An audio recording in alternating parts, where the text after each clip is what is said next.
bila mari perintah Allah, kita nampaklah ada perpecahan. Sebab apa berpecah? Baghyam bainahum, berlakunya perselisihan yang demikian semata-mata kerana hasad dengki sama sendiri. Baghyan, hasad dengki sama sendiri. Ayat ini kita pergi pada munasabatul ayat. Setelah Allah Ta'ala perintahkan umat Islam ni bersatu di atas agama yang satu, dia mengikut Quran dengan sunnah, wa nahahu anit tafarruq, Allah Ta'ala larang daripada kita berpecah belah, maka Allah peringatkan supaya kita jangan terpedaya dengan apa yang ada di tangan kita, kitab-kitab tu. Sebagaimana ahlul kitab zaman dulu berpecah setelah ada kitab di tangan mereka. Jadi dia macam-macam dia buat. Semata-mata kerana apa? Kerana hasad, baghyan, kerana hasad, dengki, dendam kepada orang lain, maka timbullah dia punya ikhtilaf. Tuan-tuan ingat ke tidak? Waktu Nabi sampai di Madinah, siapa menunggu Nabi di Madinah? Yahudi. Dia baca dalam kitab Taurah, dalam kitab dia bahawa Nabi akhir zaman akan lahir di bumi yang banyak pokok kurma, tanah hitam. Dia tunggu situ. Tapi bila Nabi mari bukan Yahudi, dari kalangan bangsa Quraisy Arab, dia tolak dakwah Nabi hasadam min indi anfusihim, semata-mata kerana hasad. Nah, ni kita takut hari ni para jemaah sekalian.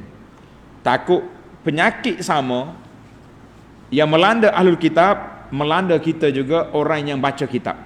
Kita bukan ahlul kitab, tapi kita pembaca kitab Al-Quran. Bala sama kita.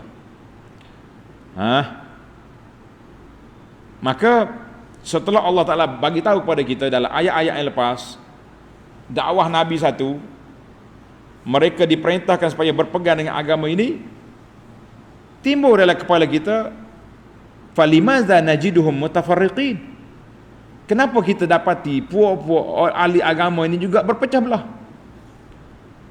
Fa'ajaballahu ta'ala anhum biqaulihi, Allah Ta'ala beri jawapan sebab-sebab punca-punca berlakunya perbalahan. Wa ma tafarraqu illa min ba'di ma ja'ahumul ilmu baghyan bainahum. Ini punca besar. Maknanya tidaklah pecah belah pengikut-pengikut agama ni jadi puak-puak, jadi kumpulan-kumpulan, jadi perbalahan sama dia tu. Puncanya mana? Puncanya baghyan, sebab mereka bara tu mana? Jahat, khianat, hasad, talabuhum liriasah, gila nak jadi ketua, washtighaluhum bidunya, dan mereka sibuk nak mencari kedudukan dunia. Bukan mereka berpecah kerana Al-Quran tak jelas, kerana hadis tidak nyata, tetapi yang berpecah sebab hawa nafsu yang menguasai diri. Kita hari ini, tuan-tuan dan puan-puan, kalau tanya siapa saja atas dunia ni umat Islam, dia kata kita punya dasar agama kita Alkitab dan sunnah Nabi SAW. Tapi dalam mari sudut amali, kenapa tak ikut sunnah? Kenapa bagi cari amalan yang pelik-pelik buat mari pada masyarakat? Orang yang ada kuasa, yang cuba nak menggunakan kedudukan untuk menghalalkan ajaran-ajaran yang pelik. Gunalah akta apapun, kita kata buatlah majlis CJ halal tu, buat. Tapi kalau dia bercanggah dengan Quran, dengan sunnah yang jelas, kita mengatakan CJ itu tidak laku di sisi Allah. Atas dunia ni halal, pejabat agama tak tangkap dia, kan? Dia boleh bebas keluar TV, keluar radio. Tapi kita kena ingat, itu bukan lesen untuk menghalalkan perkara yang menyalahi syariat Allah Azza wa Jalla. Jadi orang yang bertanggungjawablah di depan Allah. Kalau dia dapat kemenangan di atas dunia, sementara. Tapi kita tahu sekarang ni, punca berlaku bukan sebab hujah tak mantap, tapi punca berlaku kerana angkara kalbu kotor. Itu punca sebab. Sebab itulah kita tengok hari ni, Dalam ayat lain Tuhan kata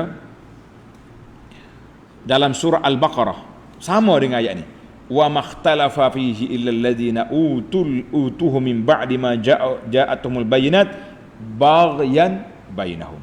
Jadi mereka berbeza kerana kejahatan dalam diri dia. Surah Al-Baqarah 213. Surah Al-Bayyinah, wa ma tafarraqal ladzina utul kitaba illa min ba'di ma ja'atuhumul bayyinah. Nama surah Al-Bayyinah. Tak pecah ahli kitab ni kecuali setelah datang bayyinah, datang keterangan, masing-masing memutablik, maka jadilah apa yang terjadi sekarang ini. Sebab itulah kata di para ulama tafsir, berlakunya perbalahan itu illa an ilmin, ada ilmu, tapi dia apa ni, dia jadi juga dengan sebab apa? Sebab hasadan min indi anfusihim, kerana hasad, kerana dendam, kerana kepentingan tertentu. Jadi kalau aku ikut Muhammad, aku tak boleh jadi ketua. Kalau ikut ini, kita boleh jadi bos. Macam-macam sebab. Allahu Akbar. Dalam hadis yang masyhur, hadis Abi Hurairah radhiyallahu anhu, kata Nabi sallallahu alaihi wasallam, tafarraqatil yahud ala 71 atau 72 firqah. Yahudi berpecah 71 atau 72 puak. Wan nasara misla zalik. Nasara sama juga 71 72. Wa taftariqu ummati ala 73 firqah. Umat ini berpecah 73 puak. Masing-masing mendakwa dia yang betul, dialah ahlus sunnah, dialah penjual kebenaran, sehingga kata di penyair, kullun yadda'i waslan bilaila ayu lailin minal layali. Semua dakwa dia ni bercinta dengan Laila, malam mana yang betul itu. Jadi semua kita mendakwa dialah ahlus sunnah, dialah penjual yang sunnah. Jadi kita kata nak tahu, buka Quran, buka hadis, tengok tafsir ulama salafus salih, apakah tafsir mereka kepada ahli